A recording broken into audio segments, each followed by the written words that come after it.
Shalom, Bapak, Ibu, saudara-saudari sekalian. Kita sudah tiba di penghujung dari pasal yang keempat, kitab Pengkhotbah, dan ini juga merupakan PA saya yang terakhir di tahun ini di GBT Kristus Pelepas Malam.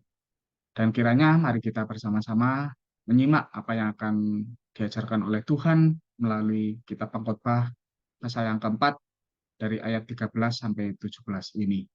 Mari kita berdoa, kita memohon hikmat dari Tuhan.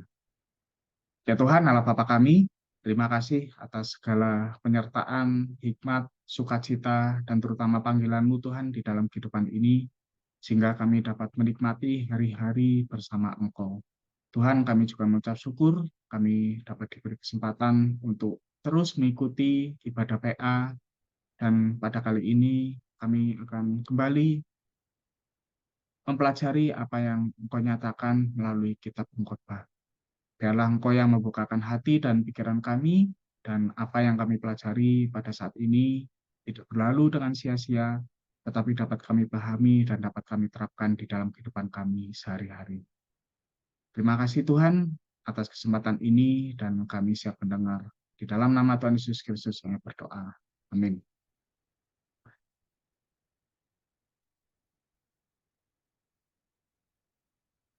Bagian terakhir yaitu Pengkhotbah pasal 4 ayat 13 sampai 17, kita akan menyimak bersama-sama apa yang dinyatakan Tuhan di dalam bagian ini. Namun sebelumnya, saya akan memaparkan fenomena dari kehidupan sehari-hari. Ini seperti apa yang dilakukan oleh pengkhotbah. Dia mengamati apa yang terjadi di dalam kehidupan di sekitarnya dan kemudian merefleksikannya di dalam hikmat Tuhan. Kita pun harus demikian, supaya hidup kita tidak berlalu dengan sia-sia, dan kita juga mendapatkan pengalaman yang baru bersama Tuhan. Kita pun harus mengamati fenomena kehidupan di dalam dunia ini, namun kita merefleksikannya di dalam kebenaran Tuhan, supaya itu menjadi berkat bagi kita dan bukan menjadi kesombongan maupun menjadi kepahitan hidup. Apa yang akan saya paparkan pada kali ini berasal dari dunia politik. Beberapa saat yang lalu ada berita yang mengejutkan, yaitu Budiman Sujatmiko. Dia adalah seorang tokoh reformasi tahun 98. Tiba-tiba menyatakan diri mendukung calon Presiden Prabowo Subianto. Bagi kita yang mengalami sendiri apa yang terjadi pada tahun 98 pergantian kekuasaan ketika Presiden Soeharto turun, ini tentu sangat mengejutkan. Kala itu Prabowo Subianto, dia adalah seorang mantan Komandan Jenderal Kopassus, ini mengejar-ngejar Budiman Sujatmiko yang mendirikan Partai Rakyat Demokratik dan kemudian menentang kekuasaan Presiden Soeharto terang-terangan, berdemonstrasi dan menggerakkan massa dan sebagainya. Kedua orang ini merupakan musuh di masa Orde Baru, pada masa akhir Orde Baru. Kelihatannya bagi kita pada saat itu, kedua orang ini tidak mungkin bisa disamakan. Maksudnya tidak bisa bekerja sama karena pada waktu itu permusuhannya gitu keras.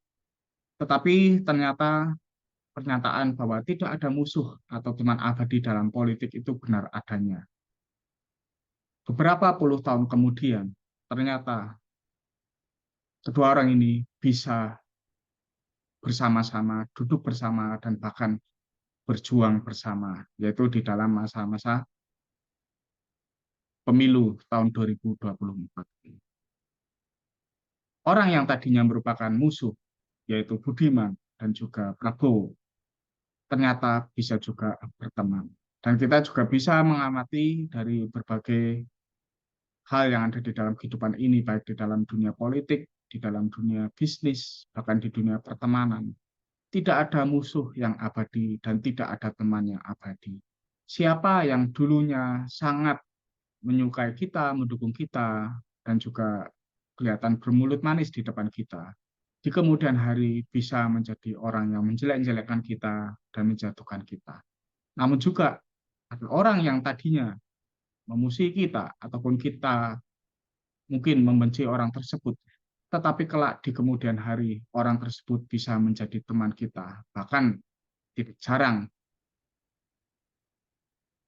pasangan suami istri yang ketika awal-awal bertemu mereka saling tidak menyukai, bahkan membenci, bahkan dalam tanda kutip menjadi musuh. Tetapi toh kemudian bisa bersatu di dalam rumah tangga dan bahkan bisa rumah tangganya ini bisa bertahan lama. Kita akan mengamatinya dari apa yang dinyatakan oleh pengkhotbah di dalam bagian ini ya, terutama di dalam pasal yang keempat.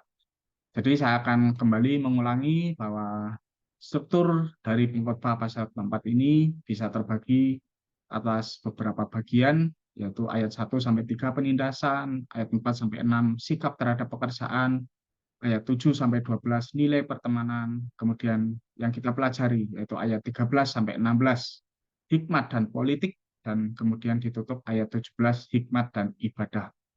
Jadi di sini pengkhotbah tetap menyatakan pengamatannya dan dia mengulangi beberapa hal yaitu tentang kesia-siaan. Jadi di dalam ayat 13 sampai 17 ini juga ada beberapa hal yang kemudian pengkhotbah ulang. Misalnya frasa aku melihat, itu pengkhotbah mengamati keadaan di sekitarnya. Kemudian ada frasa lebih baik, pengkhotbah itu membandingkan, dan apa yang dibandingkan pada pasal ini juga akan mengulangi dari apa yang sudah dibahas di bagian sebelumnya. Dan sekali lagi pengkhotbah menyatakan tentang adanya kesia-siaan. Dan perlu diperhatikan seperti apa yang saya paparkan di bagian yang lalu, bahwa ayat 17 ini bisa dianggap lebih menyatu dengan pasal yang kelima. Karena di situ strukturnya kelihatannya menyambung dan juga memaparkan hal yang sama tentang beribadah, sikap menghadap Tuhan. Namun tidak apa-apa, kita mengikuti pembagian yang dilakukan oleh LAI dan juga beberapa terjemahan, karena ini pun masih bisa dianggap sebagai satu kesatuan.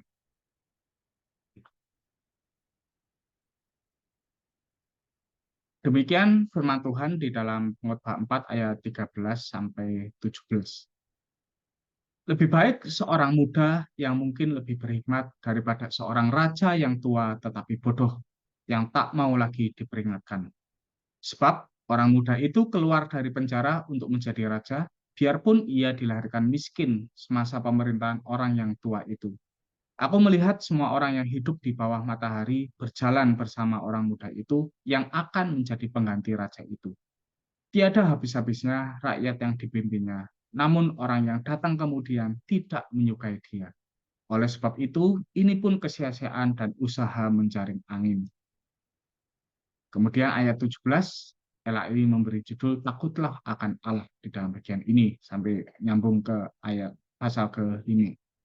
Jagalah langkahmu ketika engkau berjalan ke rumah Allah. Mendekat untuk mendengar lebih baik daripada mempersembahkan kurban yang dilakukan orang-orang bodoh, karena mereka tidak tahu bahwa mereka berbuat jahat.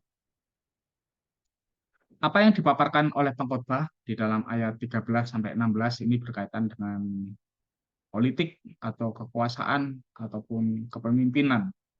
Jadi sekali lagi pengkhotbah yang merupakan seorang raja dan juga dia mengamati banyak hal di dalam kehidupan Israel pada saat itu, dan dia mengambil contoh seorang raja pula. Kita tidak tahu siapa raja yang dimaksud ini, tetapi raja adalah merupakan puncak dari pencapaian manusia pada saat itu. Jadi seorang raja itu memiliki kekuasaan yang tertinggi, bahkan di beberapa budaya pada masa itu, raja itu memiliki kekuasaan yang absolut, bahkan dianggap seperti dewa. Namun tetap saja raja tidak mendapatkan kepuasan yang sejati. Raja yang kuat dan populer tidak akan selamanya berkuasa. Suatu saat pemerintahnya bisa tumbang. Suatu saat jabatannya bisa berakhir. Kita bisa melihat juga dari beberapa pemimpin negara yang ada di dunia pada masa kini. Presiden Soeharto selama 32 tahun pun akhirnya tumbang juga. Dan Kamboja, negara di tempat saya melayani, itu pun sama. Perdana Menteri Hun Sen, yaitu Perdana Menteri yang paling lama berkuasa di Asia Tenggara, itu pun jabatannya berakhir dan di dalam minggu ini mengalihkan jabatannya secara resmi kepada anaknya, yaitu Perdana Menteri Hun Manet yang berasal dari militer. Tetapi semuanya itu juga tidak akan langgeng. Orang-orang yang tadinya memuja itu kemudian bisa mencaci pemimpin di kemudian hari. Dan kita tahu bagaimana dinamika politik Indonesia akhir-akhir ini. Begitu banyak perubahan dukungan. Dan kemudian orang-orang yang tadinya tidak menyukai salah seorang calon presiden, ternyata di kemudian hari bisa beralih dukungan. Apalagi di dalam konteks partai politik yang mungkin kita bisa melihat bahwa mereka masih mengutamakan bagaimana mendapatkan kekuasaan. Tetapi Bapak Ibu, saudara-saudari sekalian, pengkhotbah mengajarkan bahwa kekuasaan, popularitas, gengsi, dan sebagainya itu bukan merupakan tujuan hidup yang kalau kita bekerja, janganlah kita bekerja demi kekuasaan, kepopularitas, gengsi, dan sebagainya. Karena tidak ada yang kekal di dunia ini. Kita sudah belajarnya dari pasal yang ketiga. Manusia itu hidup di dalam roda kehidupan, kadang di atas, kadang di bawah. Ada saatnya lahir, ada saatnya untuk meninggal. Ada saatnya untuk tertawa, ada saatnya untuk menangis, dan sebagainya. Ada saatnya berkuasa, ada saatnya turun dari kekuasaan. Entah itu jabatan berakhir, pensiun, diturunkan secara paksa, ataupun juga karena kematian. Manusia bisa berubah, teman bisa menjadi lawan, lawan bisa menjadi teman. Tetapi yang pasti Tuhan tidak berubah. Dia tetap Allah yang kasih dan dia tetap mengasihi anak-anaknya sampai kapanpun. Maka kita harus belajar bahwa kita harus berkenan pada Tuhan dan bukan berkenan pada manusia. Karena Tuhan tidak berubah dan dialah satu-satunya yang layak untuk mendapatkan segala kemuliaan dan juga penghormatan kita. Ketika kita bekerja, ketika kita melayani dan sebagainya, maka fokuslah kepada Tuhan. Kalau kita fokus kepada Tuhan, maka kita akan bisa melakukannya dengan benar. Apa yang kita lakukan tidak akan sia-sia, akan bertahan bahkan sampai kekekalan. Dan kalau kita fokus pada Tuhan, maka sudah pasti kita pun bisa menjadi berkat bagi sesama. Dan kemudian pengkhotbah di sini juga mengajarkan bahwa hikmat itu lebih penting dibanding kekuasaan, pengalaman, dan kekayaan. Orang yang muda, walaupun miskin, bahkan ada di dalam penjara, kalau dia berhikmat, itu lebih baik dibanding raja yang tua, punya kekuasaan, tetapi tidak mau mendengarkan nasihat. Dan di sini juga pengkhotbah menyatakan adanya kesia-siaan dan usaha mencari angin. Maaf, ada salah ketik di sini, di dalam frasa ini. Di dalam ayat 16, apa artinya kesia-siaan dan usaha mencari angin?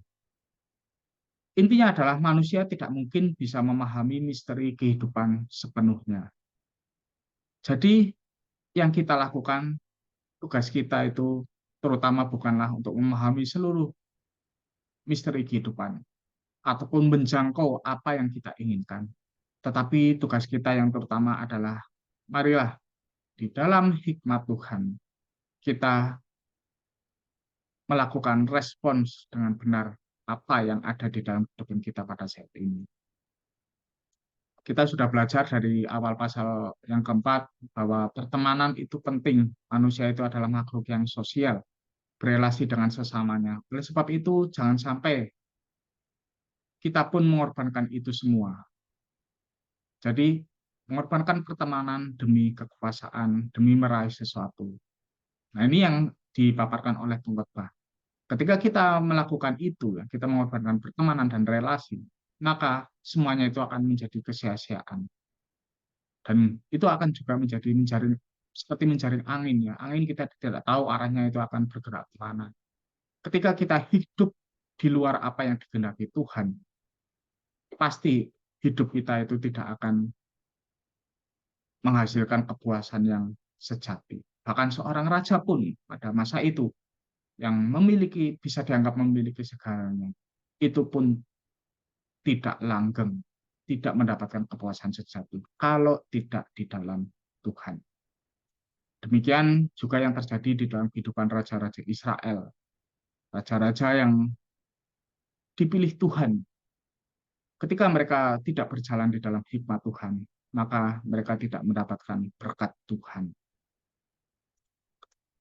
Kemudian ayat yang ke-17 ini sedikit beralih topiknya, yaitu hikmat dan ibadah. Di dalam ayat ini ada frasa yang penting, yaitu jagalah langkahmu. Artinya apa? Ketika kita menghadap Tuhan, ya, pengkhotbah menyatakan berjalan ke rumah Tuhan, kita harus menyadari siapa diri kita. Kita adalah ciptaan, kita adalah hamba Tuhan, kita adalah orang-orang berdosa yang kemudian dibenarkan oleh Tuhan. Dan kita tidak ada apa-apanya di hadapan Tuhan.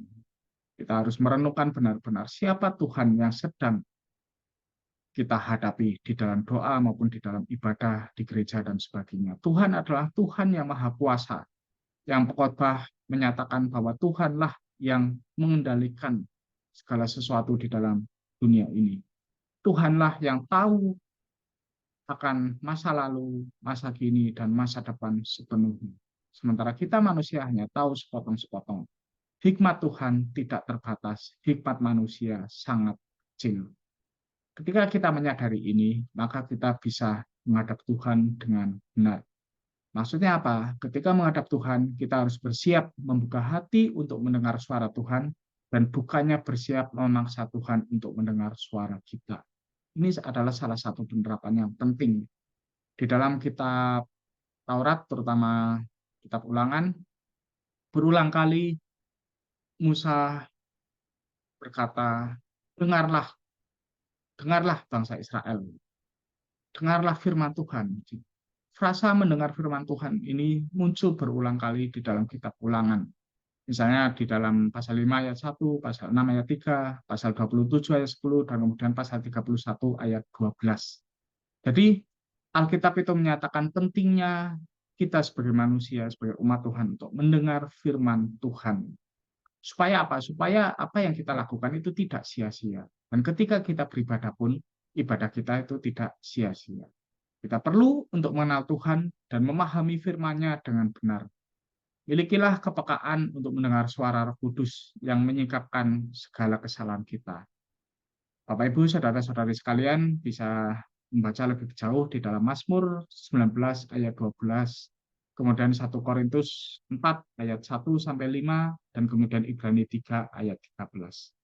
Saya akan bacakan dari 1 Korintus 4 ayat yang kelima saja. Paulus menuliskan demikian, karena itu janganlah menghakimi sebelum waktunya, yaitu sebelum Tuhan datang. Ia akan menerangi juga apa yang tersembunyi dalam kegelapan, dan ia akan memperlihatkan apa yang direncanakan di dalam hati kita.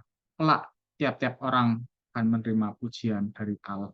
Jadi, hanya Tuhan yang bisa menerangi hati kita. Kadang kita dengan sesama manusia pun bisa melakukan kesalahan tanpa kita sadari. Apalagi dengan Tuhan yang tidak bisa kita lihat secara kasat mata. Seperti juga di dalam ayat 17 ini ada orang-orang bodoh ini yang persembahkan kurban, tetapi dengan cara yang salah. Dan mereka tidak tahu bahwa mereka berbuat jahat. Dan sampai kita seperti ini, Bapak Ibu, saudara-saudara sekalian. Ketika kita berpikir bahwa hidup kita ada di dalam Tuhan, kita taat kepada Tuhan, melayani Tuhan habis-habisan, tetapi ternyata apa yang kita lakukan itu tidak berkenan di hati Tuhan. mungkin mendatangkan pujian dari manusia ataupun kita merasakan kebanggaan, kepuasan, tetapi itu adalah kepuasan yang semu kalau Tuhan tidak berkenan. Maka perlu kita renungkan senantiasa bagaimana sikap hati kita ketika berdoa secara pribadi maupun beribadah di gereja. Apakah kita orang yang mengutamakan pelayanan bagi Tuhan, sibuk pelayanan ke sana kemari, sibuk bekerja, menghasilkan uang, sibuk berpikir untuk menjadi berkat bagi sesama. Tetapi kalau kita tidak mengenal Tuhan dengan benar, maka apa yang kita lakukan itu akan sia-sia. Tidak berkenan kepada Tuhan dan juga tidak menjadi berkat yang sesungguhnya bagi manusia. Ingat, pelayanan itu bisa berhasil kalau Tuhan sendiri yang bekerja. Demikian pula hidup kita akan berhasil tentu dengan standar Alkitab kalau Tuhan sendiri yang bekerja. Tanpa kita mengenal Tuhan dan tahu apa yang Tuhan kehendaki. Intinya di dalam kitab Pengkhotbah, tanpa kita memiliki hikmat Tuhan, maka semuanya itu akan menjadi kesia-siaan. Itu seperti usaha mencari angin. Jadi kita sekali lagi perlu kembali kepada Tuhan, fokus kepada Tuhan, seperti apa yang dipaparkan oleh pengkhotbah berulang kali. Bisa mengingatkan kembali pesan dari pengkhotbah. Hidup memang misteri yang tidak sepenuhnya bisa kita pahami. Kenapa kita mengalami musibah secara tiba-tiba? Kenapa ada orang yang menurut kita tidak layak, tapi justru mendapatkan apa yang kita dambakan?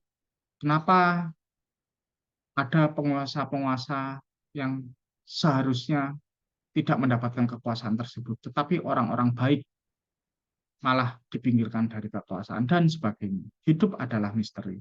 Tidak semuanya dapat kita pahami. Yang perlu kita lakukan adalah fokus pada Tuhan, sehingga kita bisa menikmati berkat-berkatnya di tengah keadaan apapun. Saya tekankan ini ya, fokus kepada Tuhan bukan kepada dunia.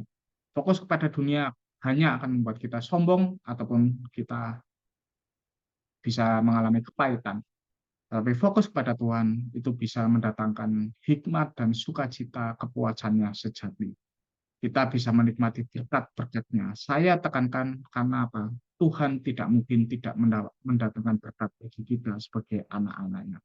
Baik keadaan kita di dalam keadaan puncak masa jaya, masa muda, maupun di dalam keadaan yang maaf mungkin sakit-sakitan di masa tua dan sebagainya.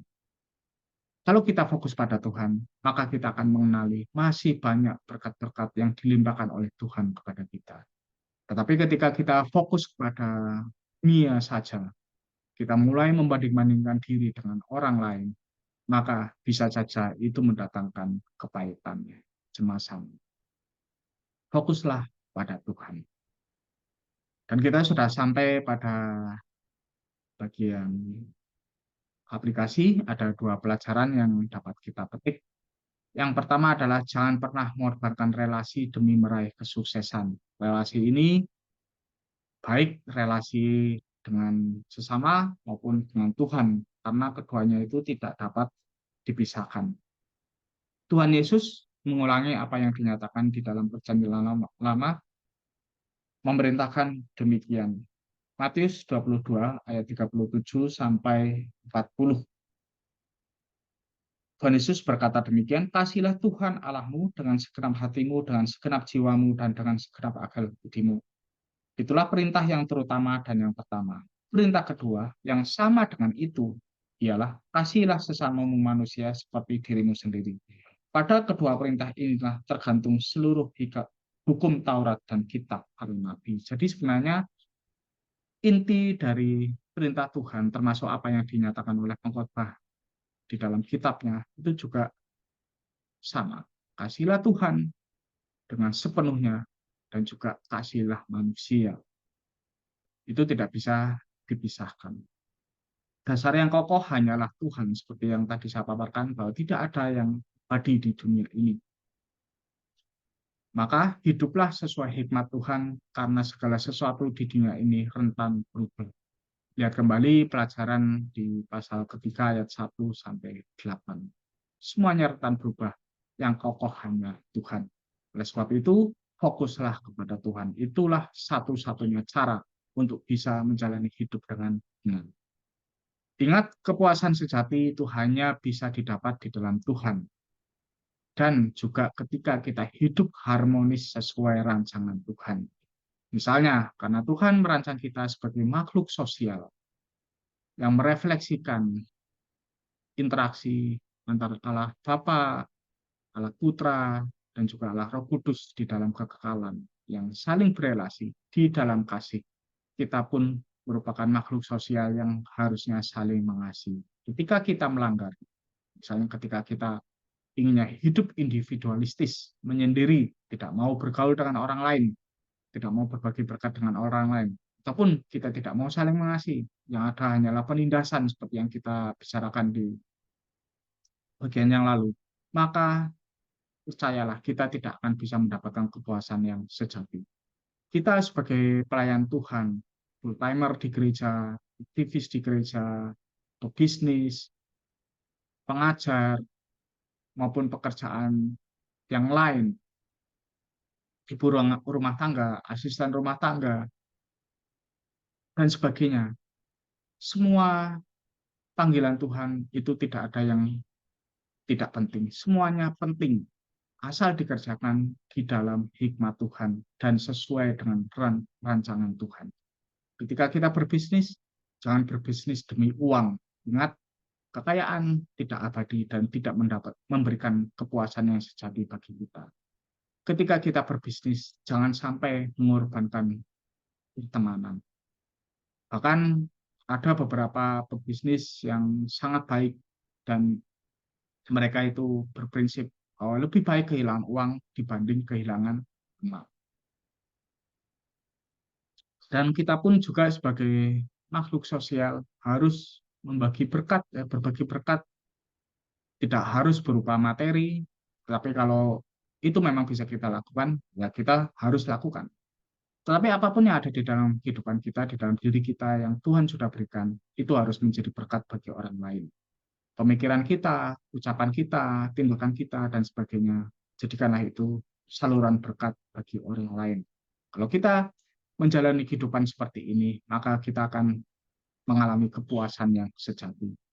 Banyak orang yang berpikir bahwa hidup mereka kok monoton, jenuh, hambar, dan sebagainya. Mungkin salah satunya adalah mereka hidup tidak sesuai dengan rancangan Tuhan. Mereka tidak mau berelasi dengan Tuhan, tidak mau menyisihkan waktu untuk bersaat teduh, berdoa, membaca Alkitab, dan mereka hanya berpusat kepada diri sendiri. Apa yang harus aku capai lagi? Keuntungan sebesar apa yang harus aku raih? Prestasi apa yang harus aku capai lagi? Kalau pusatnya kepada diri sendiri, itu tidak sesuai dengan rancangan Tuhan dan yakinlah hidup kita pasti akan hambar. Ketika kita hidup sesuai dengan rancangan Tuhan, pelajari Alkitab, firman Tuhan baik-baik, maka hidup kita akan bisa mendatangkan kepuasan yang sejati. Kepuasan yang tidak bisa dinilai dengan uang, tidak bisa ditukar dengan kesehatan, dan bahkan Tuhan Yesus sendiri sudah memaparkan bahwa kerajaan Allah itu jauh lebih bernilai dibanding seluruh isi dunia ini. Dan pelajaran yang kedua, yaitu beribadahlah dengan cara yang berkenan pada Tuhan. Apa yang diajarkan oleh pengkhotbah di dalam pasal 4 ayat 17 ini selaras dengan apa yang Tuhan Yesus nyatakan. Misalnya di dalam Yohanes 4 ayat 24, Tuhan Yesus menyatakan demikian, Allah itu roh dan siapa saja yang menyembah dia harus menyembahnya di dalam roh dan kebenaran. Jadi kita tidak boleh sembarangan untuk menyembah Tuhan, mempersembahkan kurban kepada Tuhan. Kita harus menyembah Tuhan dengan benar dan mempersembahkan kepada Tuhan dengan benar. Tanpa itu semua, ibadah kita akan sia-sia dan tidak akan membangun. Apakah Bapak Ibu, saudara-saudari sering merasa bahwa saya berdoa kok tidak mendapatkan apa-apa? Saya rajin ke gereja, aktif di gereja, tetapi kok rasanya hampa, tidak mendapatkan gairah. Yang salah bukan gerejanya, yang salah bukan situasinya. Memang tidak ada yang sempurna ya, pasti ada kesalahannya. Tetapi terutama yang salah bukan itu semua. Yang salah adalah di dalam sikap hati kita. Apakah kita sudah memiliki sikap hati yang benar ketika datang kepada Tuhan? Saya pun tidak melepaskan diri dari sandaran kepada Tuhan. Saya berusaha untuk meluangkan waktu sesibuk apapun dan seterpuruk apapun di dalam kehidupan ini. Saya meluangkan waktu untuk berelasi dengan Tuhan, membaca, merenungkan firman Tuhan, doa kepada Tuhan. Karena disitulah saya kembali disadarkan bahwa saya bisa mendapatkan kepuasan yang sejati hanya di dalam Tuhan. Apapun kondisi kehidupan saya, tetapi kalau saya terus berelasi dengan Tuhan, maka disitulah kepuasan yang sejati bisa saya dapatkan. Maka perlu untuk kembali ke dasar, yaitu Alkitab, dan bukan mengikuti arus di dalam dunia ini. Arus dunia kelihatan bisa menghasilkan sesuatu dengan cepat, bisa mendatangkan kepopuleran, kekayaan, dan sebagainya dengan cepat. Tetapi yakinlah, Alkitab jauh lebih mulia. Nasihat-nasihat yang dinyatakan di dalam Alkitab itu jauh lebih bermanfaat dibanding nasihat-nasihat apapun di dalam dunia ini. Jangan khawatir dan jangan digentarkan oleh arus dunia. Mengapa demikian? Karena Tuhan sendirilah yang berbicara di dalam Alkitab. Firman Tuhan di dalam Alkitab. Karena Tuhan yang menciptakan alam semesta ini dan Dia yang mengendalikan apa yang terjadi di dalam kehidupan manusia. Maka satu-satunya nasihat yang tidak mungkin keliru adalah nasihat yang diberikan oleh Tuhan melalui Alkitab. Baik, dari sebagian ini kita kembali diperintahkan untuk merenungkan bagaimana relasi kita dengan orang lain. Bagaimana relasi kita dengan Tuhan. Apakah kita mengorbankan sesama kita demi meraih kepopuleran, kekuasaan, seperti yang dinyatakan di dalam bagian minggu sebelumnya, dan di dalam bagian ini kita disadarkan bahwa kepopuleran, kekuasaan itu pun tidak langgeng. Orang-orang yang tadinya menyukai kita bisa membenci kita. Nah, itu yang memimpin kita untuk memikirkan juga bagaimana relasi kita dengan Tuhan. Apakah Tuhan sudah kita jadikan sebagai Tuhan dan Juru Selamat satu-satunya yang layak kita sembah dan kita persembahkan hidup kita baginya. Ataukah kita malah masih menganggap Tuhan itu sebagai salah satu alat demi meraih tujuan kita. Tuhan kita jadikan alat untuk mencapai keinginan kita. Tuhan kita jadikan alat untuk supaya kehendak kita bisa terjadi di dalam dunia ini. Tidak bisa demikian, Bapak Ibu Saudara-saudara sekalian. Tuhan jauh lebih agung dan berkuasa dibanding kita. Kita mungkin bisa berpikir, bisa memanipulasi Tuhan. Tapi yang sesungguhnya terjadi adalah apa? Hidup kita tidak ada apa-apanya dibanding dengan Tuhan. Ketika Tuhan berkehendak, pengkhotbah sudah mengajarkan, maka tidak ada yang bisa membatalkan.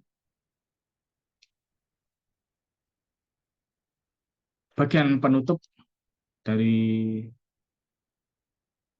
PA, baik bagian ini maupun seri PA yang saya bawakan dari kitab Pengkhotbah pasal 3 dan juga pasal 4. Saya mengambil dari seorang tokoh gereja, Thomas Kempis. Dia mengatakan demikian, segala sesuatu adalah sia-sia kecuali mengasihi Tuhan dan melayani. Ini sesuai dengan apa yang dipaparkan di dalam keseluruhan kitab Pengkhotbah, bahkan apa yang dipaparkan di dalam seluruh bagian Alkitab. Hanya mengasihi Tuhan dan melayani Tuhan. Hanya Tuhanlah yang layak kita sembah dan yang layak menjadi satu-satunya tujuan hidup kita menjalani apapun yang ada di dalam kehidupan ini. Tanpa Tuhan, maka semuanya akan sia-sia. Kita boleh bekerja keras, tetapi tanpa didasari kasih akan Tuhan dan dengan semangat untuk melayani Tuhan, maka semuanya akan sia-sia. Kita bisa berpikir melayani sesama, tetapi tanpa didasari atas kasih kepada Tuhan dan juga didasari untuk melayani Tuhan, maka semuanya itu akan sia-sia. Kita bisa kecewa dan bahkan Tuhan bisa menolak pelayanan kita.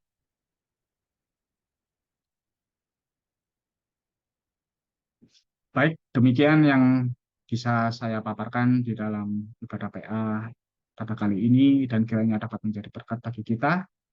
Dan sekali lagi, utamakan Tuhan di dalam seluruh kehidupan kita, karena hanya itulah satu-satunya cara untuk menjalani hidup dengan benar. Hiduplah dengan berhikmat, hikmat yang berasal dari Tuhan, bukan hidup menurut arus dunia. Mari kita akan berdoa, kita akan tutup ibadah PA ini. Ya Tuhan Allah kami, terima kasih atas firman yang telah Engkau berikan kepada kami, dan biarlah firman ini juga dapat menjadi panduan bagi kehidupan kami. Tuhan, ingatkanlah kami kembali Tuhan, bahwa hanya Engkaulah satu-satunya yang layak untuk kami sembah. Engkau yang tidak berubah, sementara apapun yang ada di dalam dunia ini semuanya bisa berubah. Dan biarlah apa yang kami lakukan di dalam kehidupan ini semata-mata untuk melayani Engkau. Tuhan, kiranya Engkau juga singkapkan jika ada kesalahan-kesalahan di dalam hati kami, di dalam berelasi dengan Engkau maupun berelasi dengan sesama. Terutama kesalahan-kesalahan yang tidak kami sadari, supaya hidup kami berkenan di hati-Mu Tuhan, karena kami percaya tanpa berkenan di hati-Mu, maka kehidupan kami juga akan sia-sia. Kuatkanlah semua yang mendengar firman-Mu pada saat ini, dan biarlah Engkau menuntun mereka untuk menjalani kehidupan yang berlimpah, kehidupan yang dipenuhi dengan kepuasan yang sejati yang berasal dari Engkau. Kuatkanlah mereka Tuhan di dalam segala tantangan yang ada. Dan Bapak Ibu, saudara-saudari sekalian, terimalah berkat dari Tuhan. Tuhan memberkati engkau dan melindungi engkau. Tuhan menyinari engkau dengan wajahnya dan memberi engkau kasih karunia. Tuhan menghadapkan wajahnya kepadamu dan memberi engkau damai sejahtera. Amin. Saya sangat menghargai atas kesediaan Bapak Ibu dan saudara-saudari sekalian dalam mengikuti PA ini sampai pasal yang keempat, bagian yang terakhir. Dan kiranya Bapak Ibu, saudara-saudari sekalian, terus mengikuti PA kitab pengkhotbah ini sampai bagian yang terakhir. Jadi kita bisa memahami firman Tuhan dengan lebih. Dan terutama di luar itu semua, biarlah apa yang kita lakukan ini berkenan kepada Tuhan, dan Tuhan sendirilah yang mengaruniakan hikmat pada Bapak Ibu, saudara-saudari sekalian, supaya bisa lebih dalam lagi mengenal Tuhan dan bisa hidup lebih berkenan lagi kepada Tuhan. Seperti salah satu buku yang ditulis oleh Thomas Kempis yang saya katakan kutipannya, dia menulis buku tentang imitasi atau meniru Kristus. Marilah kita hidup serupa dengan Kristus hari demi hari.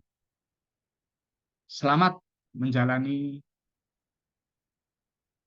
petualangan rohani di dalam kitab pengkhotbah ini di bagian-bagian selanjutnya, dan terus doakan untuk hamba-hamba Tuhan yang mempersiapkan diri melayani Bapak Ibu saudara-saudari sekalian, supaya kita semua, baik yang mendengar maupun yang mempersiapkan renungan, itu mendapatkan berkat dari Tuhan. Amin.